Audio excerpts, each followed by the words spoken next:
Hey, on se rejoint aujourd'hui pour une nouvelle vidéo de test avec aujourd'hui le Honor Magic V Flip, le dernier pliant de chez Honor. Alors c'est un smartphone qui ne risque pas trop de sortir en France. Pour l'instant, je pense pas. Je pense pas qu'il est prévu pour la France. Il serait réservé au marché chinois. On a eu les derniers Samsung qui sont sortis, on a eu Xiaomi qui a présenté et que je vous présenterai les derniers pliables de chez Xiaomi, les deux, le Fold et le Flip. Mais là, on est chez Honor, en sachant que en perso, j'ai bien toujours le Honor Magic 6 Pro qui est j'adore, voilà, qui me comble complètement, même si sur la partie photo je trouve que c'est pas le meilleur, il n'est pas au niveau que tout le monde l'a placé. Donc, je vous mettrai un petit lien d'achat en dessous dans la description. C'est un téléphone qui est vendu par Tralin Shenzhen. Tu peux me faire un petit pouce bleu, un petit commentaire. Je lis tous les commentaires. Tu peux faire un petit don sur Tipeee ou directement le plus aime sur YouTube avec le bouton rejoindre. Tu auras les vidéos en avance. Voilà, ça c'est si en cas tu veux me soutenir un petit peu. Alors, il y a quelques traces de doigts sur l'écran extérieur. On va commencer de suite à les caractéristiques et le design. Allez, c'est parti. Donc l'écran, on va commencer ouvert. Alors ouvert 75,6 sur 167,3 sur 7,1 mm d'épaisseur. Bon, tu le fermes, tu as 14 du coup mm d'épaisseur et des dimensions de beaucoup plus compactes. Le poids, il est de 193 grammes. La prise en main, elle est excellente. Excellente, il est tout fin, il est tout léger. C'est un véritable régal de l'utiliser. 85% ce que prend l'écran par rapport à la surface totale du téléphone. On a des bordures qui ne sont pas des plus fines. Hein. Ouvert, c'est pas un design de fou, mais il faut quand même qu'il soit protégé parce que bon, c'est un téléphone qui me paraît quand même fragile. Ben, comme tous les flips. Il y a des coques qui sont fournies avec, je ne l'ai pas utilisé, j'ai fait attention, ah là, il n'est pas tombé, tant mieux. Il y a des coques qui sont fournies avec, des coques qui sont autocollantes, à vous de voir si vous les mettez ou pas. Du coup, c'est vrai que le téléphone, il devient déjà beaucoup moins joli, surtout quand il était blanc, j'ai pu voir dans le déballage. Il existe en plusieurs couleurs, en noir, en argent, en vert et en rose. On peut voir que là, il est plutôt joli. Voilà, franchement, cet effet-là, des plus bels effets, un peu comme le Magic 6, ils ont continué dans la lignée. On a ouvert un grand écran 6,8 pouces de type AMOLED, définition Full HD+, alors 1080 x 1520, un écran qui monte jusqu'à 120 Hz de rafraîchissement et une luminosité max de 2500 CD. Alors max, ce sera dans certaines conditions, d'accord, c'est quand vous êtes en plein soleil, c'est pas manuel. Manuellement, vous ne pouvez pas monter aussi haut.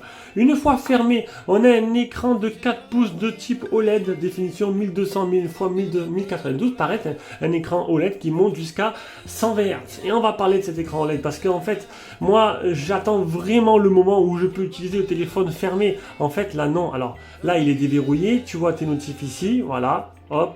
Ici, tu as tes notifs, mais tu ne peux pas. En fait, si tu cliques sur une notification, genre je vais cliquer sur celle-là. Voilà, je clique là, voilà, il me demande de déplier le téléphone. Du coup, pour l'instant, c'est un téléphone que faudra toujours déplier toute la journée. Ça ne va pas déranger sur un jour, peut-être que sur le long terme, ce sera un peu agaçant. Après, bon, voir un peu ce que ça peut donner. Mais bon, sinon, ben, qu'est-ce qu'on peut voir? On peut voir qu'il y a des tuiles avec, donc très simple. Hein, donc là, tu as des raccourcis d'application. Alors, raccourcis d'application, tu n'as que ça. Sur le modèle chinois, tu n'as que ça.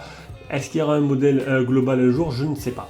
La météo, un accès pour les activités, des mini-jeux, la musique, bon ça c'est pour payer, ça marche qu'en Chine, et quelques autres tuiles qu'on peut rajouter, mais voilà, je trouve que bon, l'écran pour l'instant externe c'est plus gadget, c'est plus voir si tu as une notification, et pour prendre des photos, ça c'est plutôt pas mal, parce que du coup tu peux avoir la meilleure qualité photo possible avec l'appareil photo principal.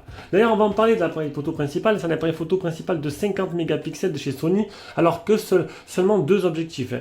Un Sony IMX906 ouverture 1.9 et un autre grand angle de 12 mégapixels, on verra la partie photo après. Le tout animé par le Qualcomm 8 Plus génération 1, donc ils ont choisi en fait de mettre un processeur de génération précédente.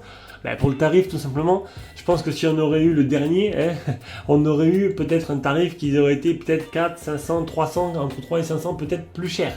Là on a un tarif qui est à 837 € pour l'instant sur Tralin Shenzhen. 800, alors il n'y a pas de frais de port, hein, des frais de port oui, mais il n'y a pas de frais d'importation, voilà, de supplémentaire, il n'y a pas de taxes et tout, pour ceux qui ne savent pas, je vous le dis, je l'ai répondu en commentaire ça ce matin. À l'avant, on aura un appareil photo aussi selfie de 50 mégapixels de chez Sony, un IMX816 ouverture 2.0. Sur le côté gauche, on aura capteur d'empreinte ici. Vous avez pu voir la reconnaissance faciale qui marche écran fermé, voilà, nickel. Et le bouton volume plus moins. En dessous, on aura le type C, le port nano SIM, donc 2 nano SIM, un haut-parleur là et un haut-parleur là. Voilà, donc partie jeu, ils sont presque symétriques de chaque côté. Sur le côté gauche, on n'aura rien et au-dessus, dessus, que le haut-parleur. J'ai un peu bugué. Et le flash qui se retrouve là. Bon, il est plutôt joli. Pour ceux qui se demandent la pliure se voit, hein. Elle se voit bien. Alors, une fois ouvert, elle se voit moins, mais elle se voit. Voilà, et elle se sent aussi. Elle se sent bien. Elle sent bien qu'il y a un caniveau au milieu là.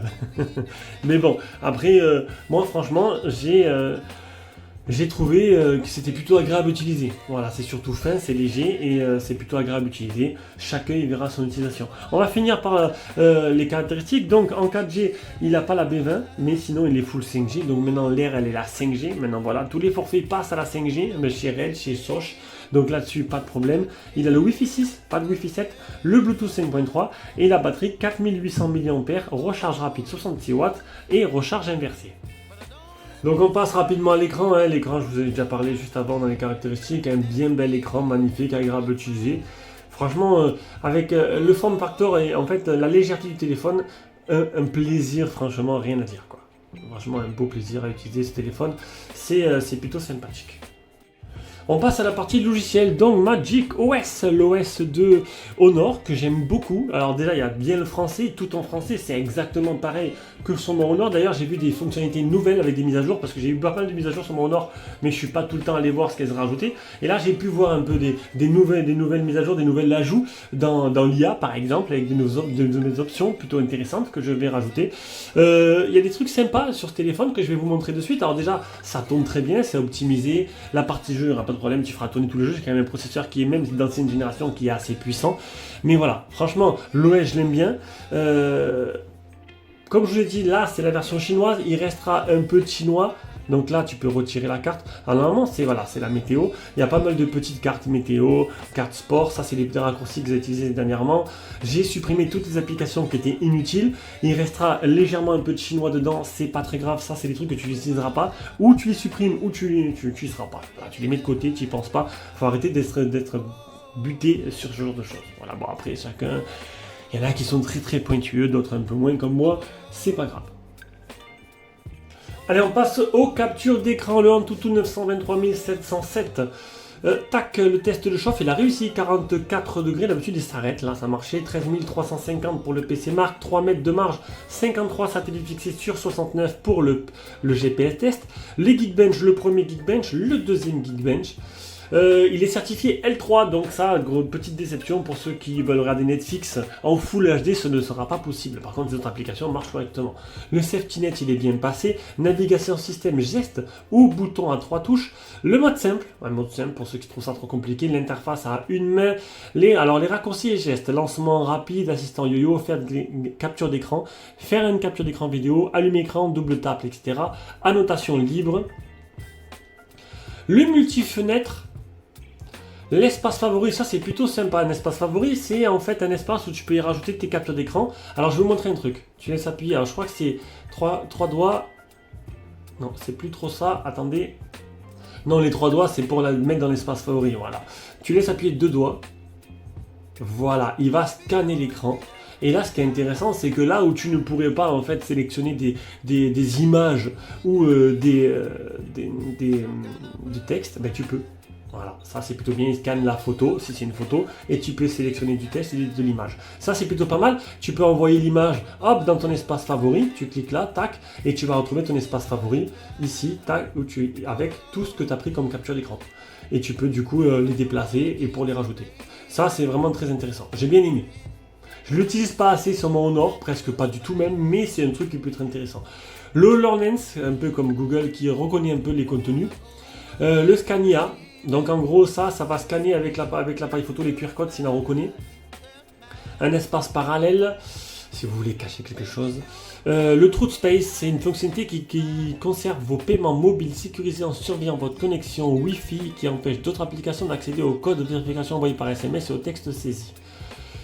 Le verrouillage d'application, le coffre-fort pour mettre un peu des trucs sensibles.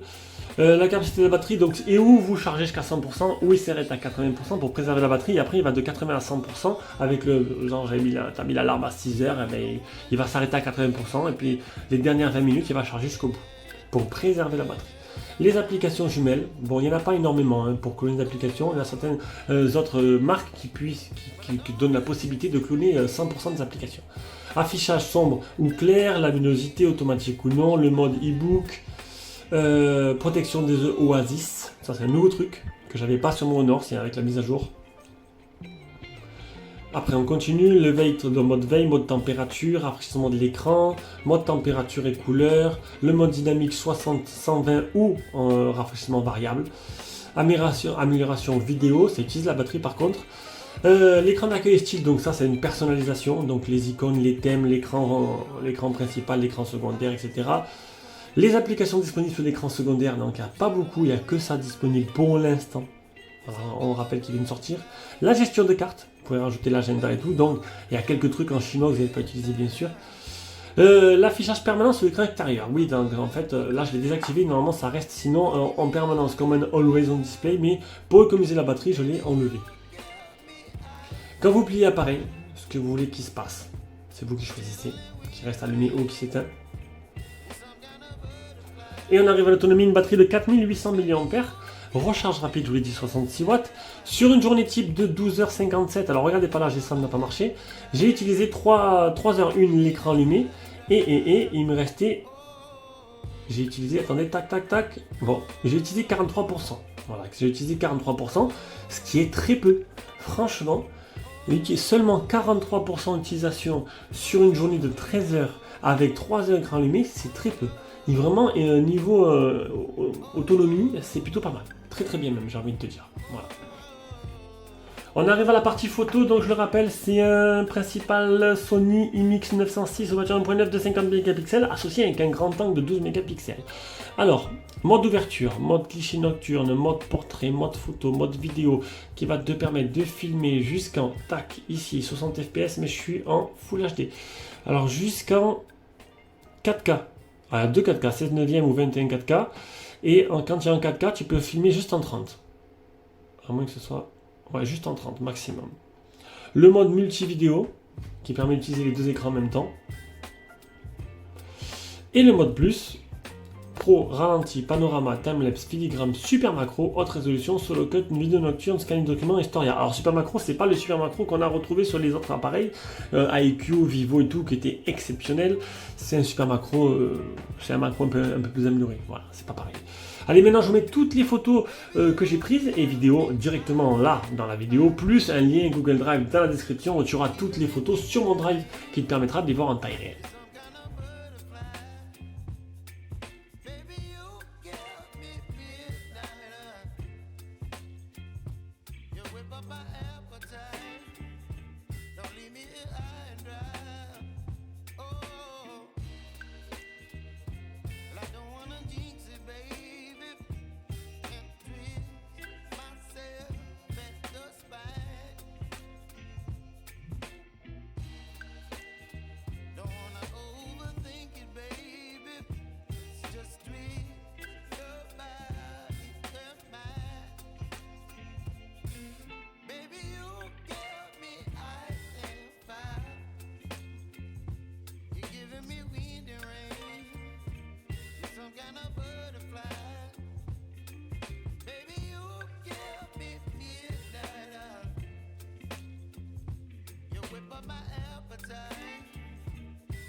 Chilling in the rain, you're some kind of butterfly.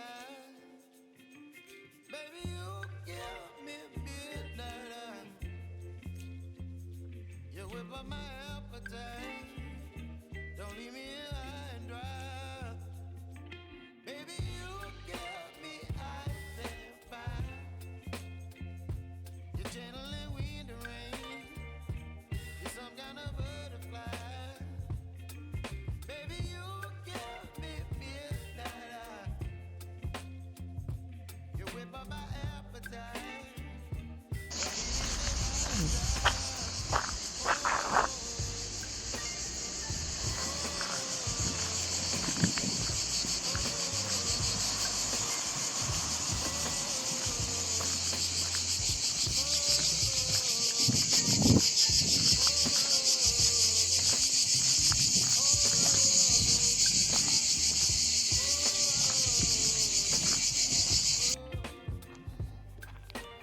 Allez, on se retrouve avec ça, appareil photo frontal. Donc j'ai plié le téléphone pour avoir la meilleure qualité possible. Du coup, c'est un peu la particularité de ce téléphone, c'est qu'on peut se prendre en vidéo et en photo avec l'appareil photo principal, ce qui va grandement arranger et améliorer la qualité. Donc du coup, niveau photo, franchement, il n'y a rien à dire. La qualité, elle est là, c'est beau, c'est joli, c'est clair, c'est détaillé. De très jolies photos, un très bon macro, un très bon mode nuit. Donc là-dessus, il n'y a rien à dire. Donc franchement, comme le Honor Magic 6 Pro, c'est plutôt pas mal du tout. On va maintenant écouter le son. Donc le Honor Magic 6 Pro était premier dans toutes les catégories par DxOMark, même au niveau du son, et c'est vrai qu'il a un très très bon son. C'est juste sur la photo que j'étais plus sceptique et je préférais largement les rendus des derniers Vivo que j'ai eu qui étaient exceptionnels. Là-dessus, il n'y a pas de souci. On va écouter maintenant le son de ce téléphone, vous allez voir, c'est plutôt pas mal.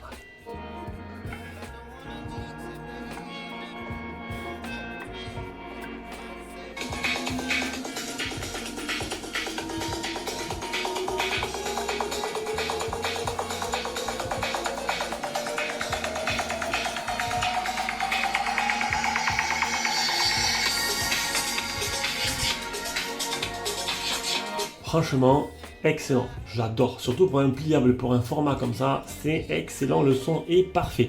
Donc on arrive à la conclusion de ce test. Donc un Honor Magic V Flip qui m'a beaucoup plu. Voilà, c'est vrai que j'ai jamais été trop... Et là je me suis posé la question, qu'est-ce que j'en fais? Je le garde, je le vends, je le garde, je dis... Écoute, je vais garder le Magic 6 Pro.